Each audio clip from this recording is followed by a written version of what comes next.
Oh, you'll appreciate this, being a former altar boy and all, I assume. And this is the head of Pope John XII. Well, the shrunken head. At least, I hope it's been shrunk. If not, then I imagine he had trouble wearing his pope hat. Anyways, turns out Lil John here was the only darkness host to ever become pope, which would explain why he's considered one of the worst popes of all time, though, ironically, not one of the worst hosts. You'd think the darkness would have used the papacy to run rampant, but honestly, John XII spent most of his time disemboweling his deacons and boning up on the ladies. Actually, never mind. Now that I think about it, he did summon a few not-so-minor lust demons into the Vatican, then turned it into a brothel, and by brothel, I mean charnel house, aka place where dead bodies are dug up and stored after their graves are more or less desecrated. So, yeah, Pope John XII was a huge dick, in more ways than one. Small side note, I have it on good authority that 3 of those demons are still around doing their thing, so do yourself a favor and never take a naked tour of the Sistine Chapel.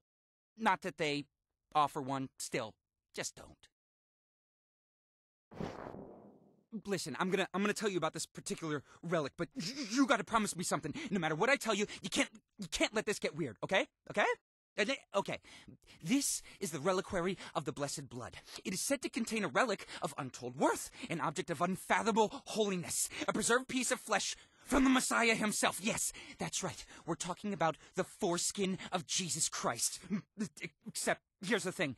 There is someone's foreskin inside this reliquary. It just didn't belong to the holy member. It actually belonged to a guy named Miles from South Hamiltonshire. Don't ask how I know this. I just do. I'm an occultist, all right? Just forget about the foreskin. The foreskin is a distraction. There was nothing important about the foreskin, and we should both just forget it ever happened. Moving on. The container is what's so important here, okay? See, the darkness isn't the only power the Brotherhood wants to harness. They're just as interested in the Angelus.